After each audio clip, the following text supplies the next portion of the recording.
Hello and welcome to Inside View. I am your host, Joel Metzger, and joining me on the show today is Jim Miller, who serves as the Dean of Students for the Gold Rush Charter School in Sonora.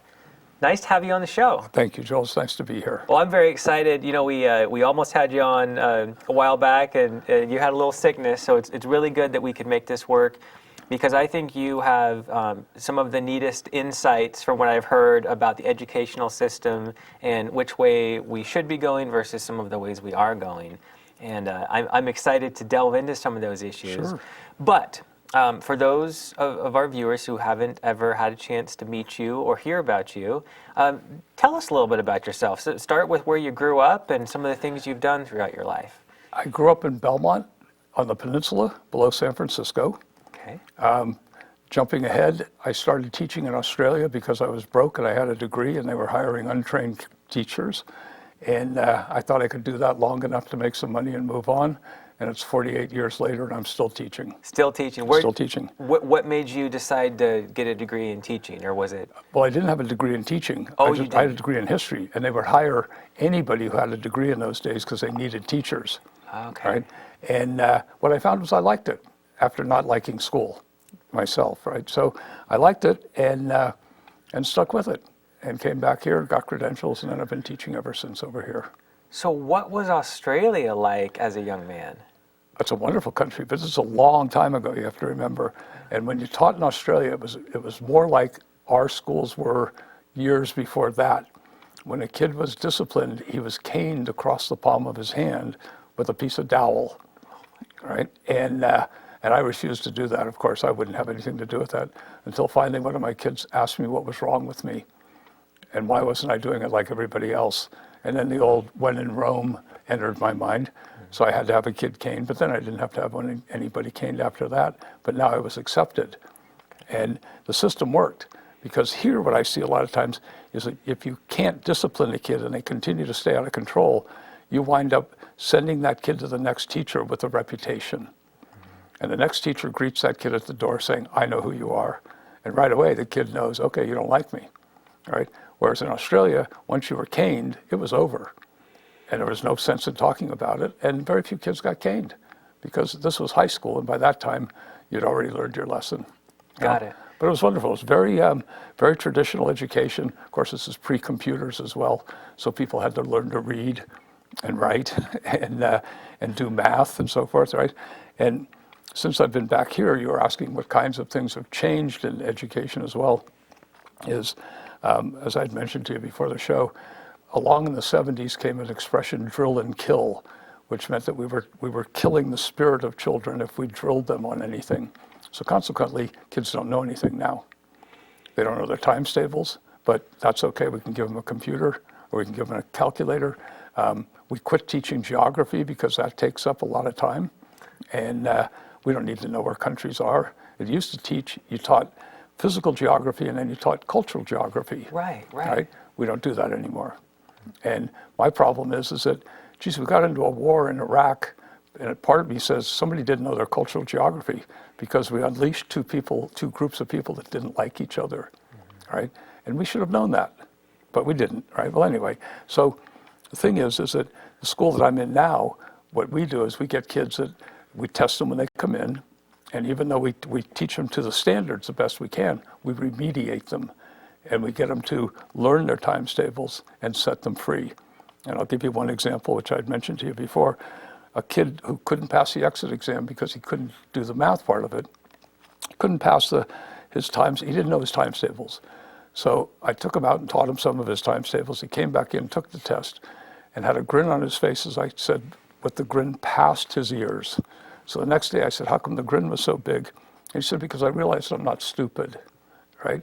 So my feeling is it's not drill and kill, it's drill and thrill.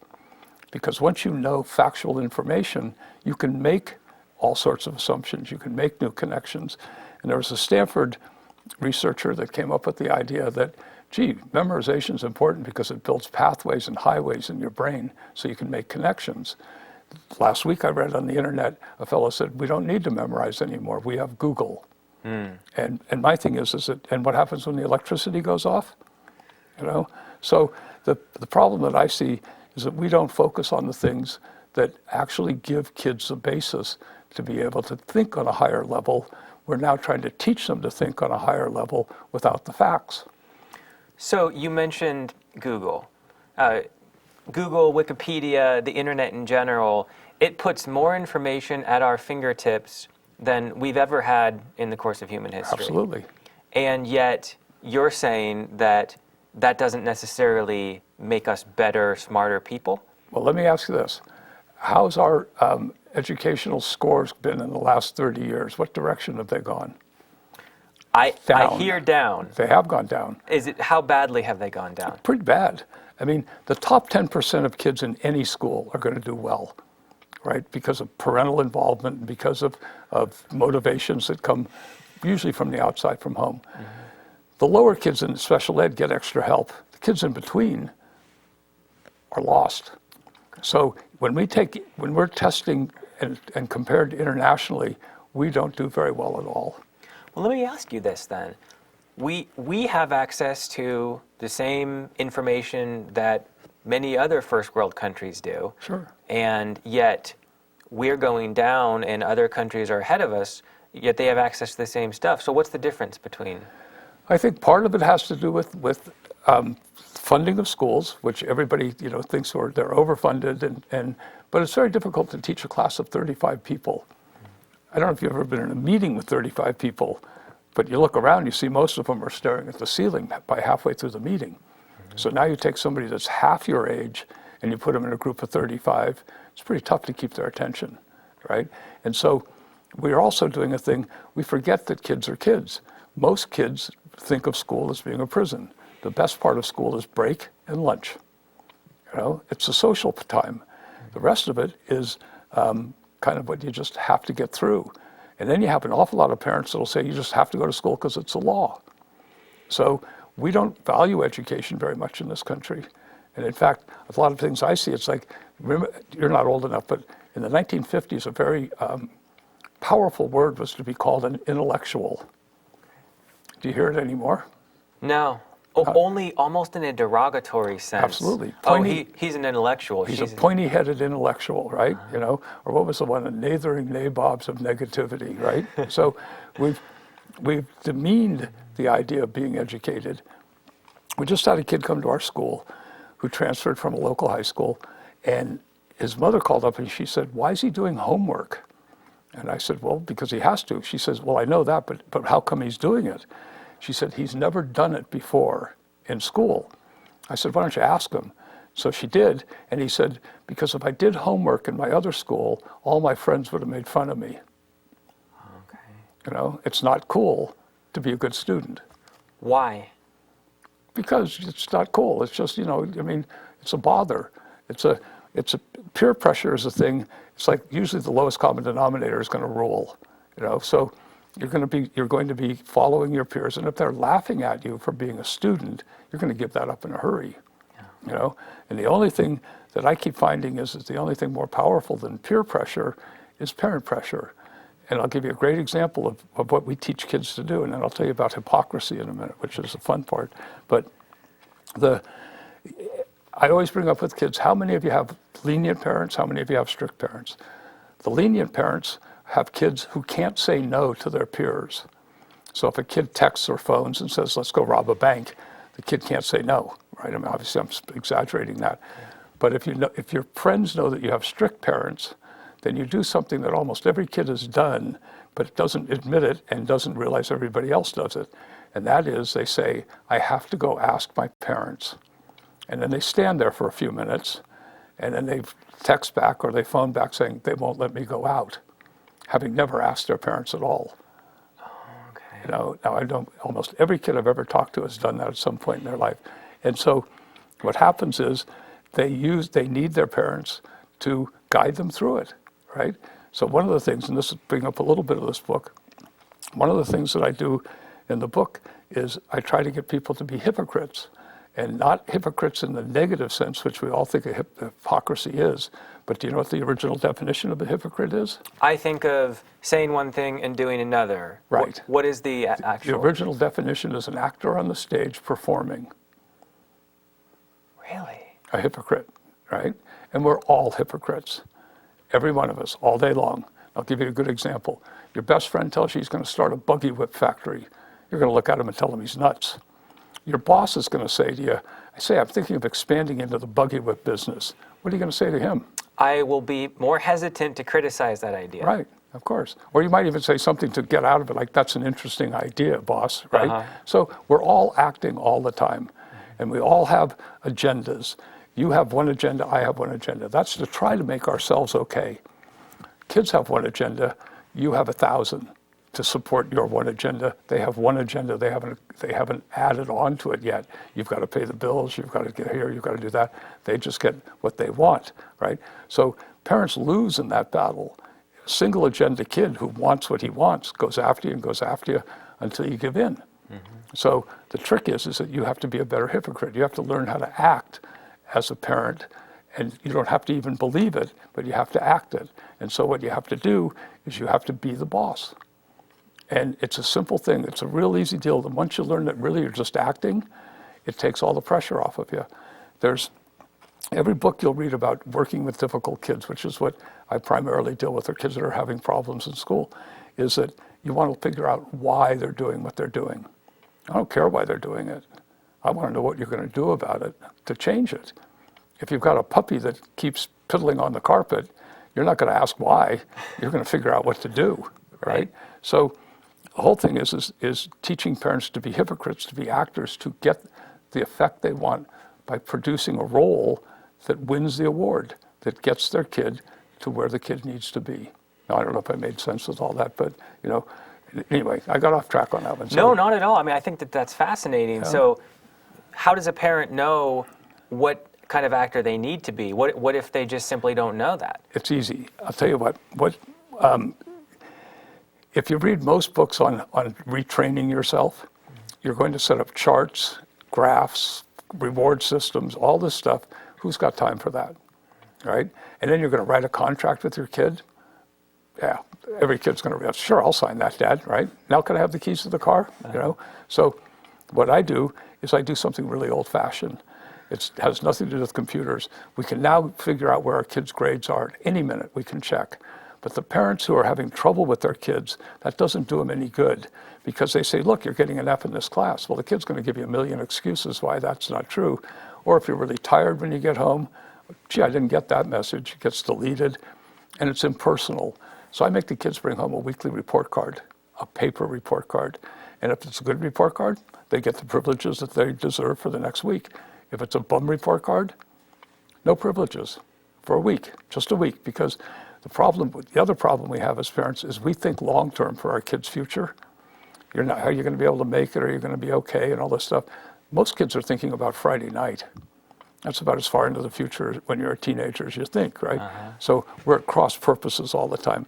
So if you get down on the level where they are, it's like, I really want you to go out on Friday night, bring home a good report card, right? It works. It takes about 3 weeks. And all you have to do is you don't have to change any of your character. The whole thing is, if you're a soft-hearted person, you stay soft-hearted. If you're a gruff person, you stay gruff. But really what it comes down to is you have to remember 3 things. Get the report card on Friday, make your decision about what's going to happen, and then sign it, have the kid take it back to school. And what I'd make the school do, or offer the school, is like, if they don't bring it back to me, then I'd make the kids stay in at lunch for the week, right? So you just control their time, because the only thing kids have is time. And that's really valuable to them. So if you take it away and at the same time cheerlead them, saying that you want them to have their time and you hope they have their time, funny thing happens, they come around. It took a little girl 3 weeks to go from being described as a pain in the neck, nothing above D's, should probably be tested for special ed, and by the way, she was clinically depressed and potentially suicidal, right? It took 3 weeks of a weekly report card. The first 2 weeks she was grounded. The third week she came in and slammed the report on the table in front of her mother and said, "Are you satisfied now?" At the end of that quarter, which was 5 weeks later, she's on the honor roll for the first time in her life. So kids need to know that someone is holding them accountable. Absolutely. Let me ask you this. If your boss wasn't holding you accountable, what kind of a job would you be doing? I'd like to think that I would still do a good job, but I don't think it would be as easy to completely self-motivate. Right. If I have someone that I know I'm reporting to and I'm being held accountable, I think that that is much easier for me. And if the person that's holding you accountable is patient, has a little humor, supportive, and so forth and so on, you work even harder. If that person is really gruff and everything and mad at you all the time, it's really hard to stay on track, right? And we're adults, and we have that kind of a reaction. So kids react much more dramatically to all that. So when you use patience and humor on them and stick to your guns, it's just, listen, you know what, the deal is that you didn't earn your pay this week, I'm sorry. You know, that's all you have to remember, is that you didn't do the job, so you don't get your pay. And by the way, all those toys that I'm taking away from you, I bought because I want you to have them. That's what and I want you to be able to enjoy them, but you haven't earned them. You know, and you know what, funny thing is kids appreciate that. They'll even come back and tell you that. It's the funniest thing. And I've had kids that will come back years later and say that, you know, that it's one thing that got them going. You mentioned that in the 1950s, being an intellectual was a compliment and something you would strive to be. So 1950s, we're post-World War II. It's a great era. The economy seems to be doing well. Americans can do anything, right? What happened between that and now? Well, from my perspective, and I'm partly responsible for the downfall, to tell you the truth, right? I told you about how they taught in Australia. Well, when I came back here, the change had already started to happen where we gave up the idea that children should be seen and not heard, that children should do as they're told, and it was an adult's approach to education. And we started to believe kids and wanted to treat kids nicely. We wanted to have a child-oriented education.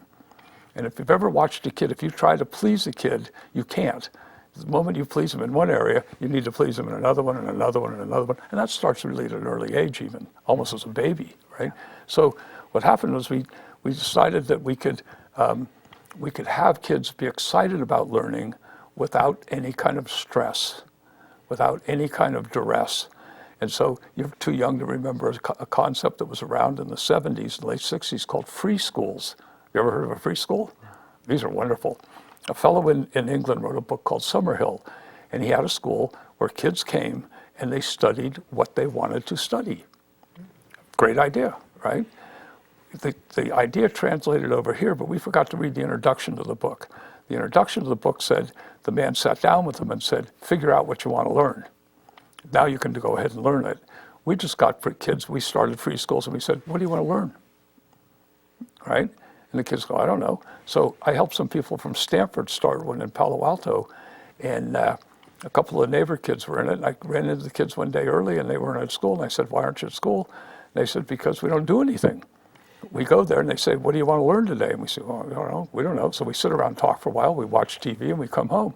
So we just stay home now and talk and watch TV. I said, but you're supposed to be excited about learning what you want to learn. This kid deflated me and changed my life forever. He said, you're the adults. You're supposed to know what we need to know. Okay. That was the end of free schools, all right? But they were around for a while. And so then it became the other thing that, to my way of thinking, and I've been a special ed teacher forever, even before there was special ed credentials, even before there was a designation of special ed. And when special ed came in, it came in because kids were being put into retarded classes who were behavior problems. And people said, you can't do that. So we started to build a special ed program that meant that you had to work on people's individual education plans, which then became a source of power for parents over schools. And everybody had to consider everything that the parent wanted for the schools, and so from the schools. And all of a sudden the kids would come to you and say, well, I can't do that because I have. Now fill in the ADD, whatever, right? And now we've even reached the one, have you ever heard of ODD? No. This is a beauty. It's called oppositional defiant disorder. Okay. Do you know what that means in plain English? Tell me. Won't do what he's told. So being a disobedient child is now a disorder that can be used as an excuse? It can be designated as ODD. right? What would the Australians do to the ODDs? Well, unfortunately, the Australians adapted our system not too long ago. Oh, they did. Yeah, Okay. and for a long time, the only country that had ADD was us. We were the only country in the world that had kids labeled as ADD. Now it's spread around the world because it's a convenient way for everybody to deal with kids that are difficult to deal with. They have a disorder. They have a disability, right? So along with that, then, that also translated, to my way of thinking, into the whole approach towards school, where parents began to demand of schools certain things for their own kids. In spite of the general welfare, it was my kid. That was the one that was important. And of course, schools can't afford to support or to defend themselves in court, so they give in. Wouldn't someone like Theodore Roosevelt meet the qualifications of modern day ADD? Of course. And yet this guy went on to be one of the most beloved presidents in American history. On my way here, there was a lady who just published a book of artwork who was labeled in the 7th grade as ODD. As ODD? As ODD, right? And she said, and I was, by their definition, I didn't want to do it. I didn't like school. I didn't learn at school. I learned at home, lying in bed reading. She said, I didn't belong in school. And I was really let them know that. So she got labeled that way. She said, the only thing that I can tell kids now that get those labels is, don't worry, your childhood's only so long, and then things get better. So, I mean, I had one young kid that could not read when he first came to school, and was pretty much oppositional, not defiant so much, but he just didn't come to school very often, and he wasn't going to work very much. But without going into how it happened, he very quickly switched and decided he needed to learn to read. So there was an old program called Hooked on Phonics that was advertised forever, right? Yeah. And he took it upon himself to go into the office in my school, or in my classroom, and he did that program from beginning to end. So he went from 0 reading at the beginning of 9th grade to 12th grade reading at the end of 9th grade. Wow. Now that's not comprehension, that's just, being able to decode. So kicked him out of special ed, and his one complaint about being kicked out was in all the science classes, they asked him to read because he was the only one that could pronounce all the Latin and Greek names, right? So the thing that happens is that most of the kids that are in special ed are really bright, but they believe what we tell them. I mean, kids think we're experts. So when you call them lazy, I guess I am, might as well be. You call them stupid or any of those other things, we believe it, they believe it, right? And we do it to motivate them. Does that motivate you? It doesn't motivate me, right? And so, what happened to my way of thinking is that we began to ask less and less of kids. And because of that, they know less and less.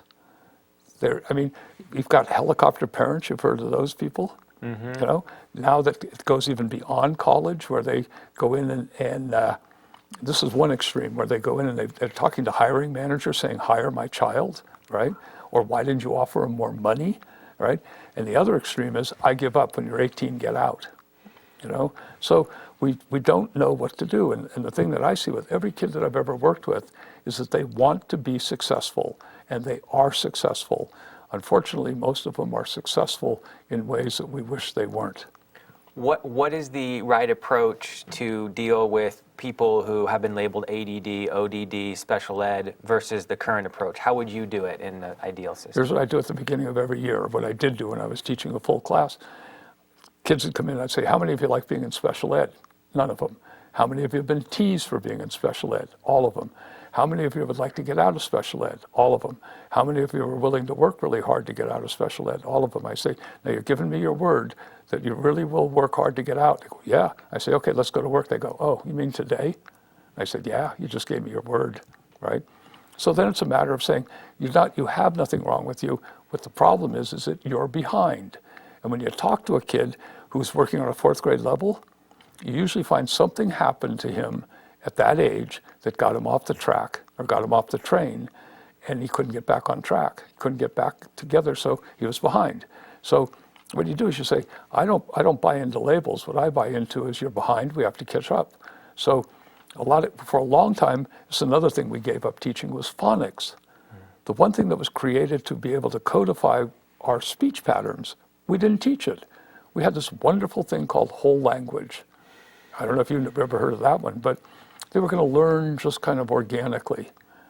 Well, that program came from New Zealand. And again, we didn't read the introduction, which most of the kids in New Zealand, and I've lived there, I saw it, before they're even in preschool, they have a lot of attention from parents and so forth that get them ready for preschool. So by the time they get into preschool, they have a lot of phonics. But we missed that part. So we skip phonics, and so you have a lot of kids who can't read, right? We had new math. Another one. We keep trying to come up with these things that are going to revolutionize education and make kids learn. You ever heard of new math? You might even be old enough that you may have had to do it. But new math was the thing that was going to be a way to teach math in which you were going to understand the function of math. And so it was this very complicated stuff that was going to show you why 2 plus 2 was 4, right? I had to take a class in it as a teacher when they came in on board, and oh, it was a terrible class. I hated it, right? Because it was like, well, 2 plus 2 is 4, right? Oh no, you have to say, 2 plus or minus. I can't even remember the formulas that they had. But we reached a point in the class where none of these teachers could figure out this one problem. And finally, the poor teacher was so frustrated that was teaching the class, she said, well, just memorize it. And somebody from the back of the room called out, you mean like old math? Okay. All right? What are your thoughts on Common Core? Is that the right direction or wrong direction? I'll tell you what my problem is a fellow I know just went to a training for math Common Core. And when I talked to him, he came back and he said, the whole thing now is to teach kids how to write and explain themselves and how they come to the conclusions that they do, higher order thinking skills. And in math program, that's the focus. You don't even have to get the problem right. You just have to explain how you got it. And his question is, well, when do we teach math? And I talked to the head of a math department here who said, what about the kids that aren't ready for that? And the answer from the people that were doing the presentation was, oh, well, everybody will be ready for that. So we're neglecting the fact that a lot of kids are really behind. They just don't have the basic skills, but we think we can jump up on it. And the problem that I have with all of those things is that they're all created by people who did well in school, who love school, and who are driven to believe that everybody is going to benefit the way that they did from school. And the majority of kids in school don't even want to be there. So that's just not a reality to approach education in that I don't way. think so at this point. I mean, I'm sure there's some really good things, and they're teaching it. If you start out teaching it at the first grade, I'm sure that there's a lot of workable things in it. I don't know a lot about it, but I just know that when kids can't read, write, and do math, there's a problem that we're neglecting. We're going to higher order thinking skills, and it's kind of like, didn't we miss a stop along this train right or somewhere, right? So, but I wouldn't criticize Common Core because I don't know that much about it, right? But I know that, if you know how to read, you know how to write. We also gave up cursive writing. I'm sure you've read that recently. You know why? It takes time. Jim, Right. we are completely out of time. But I'm sorry. No, Okay, not yeah. at all. This is All just right. fascinating stuff. Yeah. I hope that we can delve further into these issues, maybe Okay, yeah. down the road. But I really appreciate you coming on. Listen, Joel, thank you for having me. My pleasure. All right. And thank you for joining us on Inside View. I'm your host, Joel Metzger, and I hope you join me next time.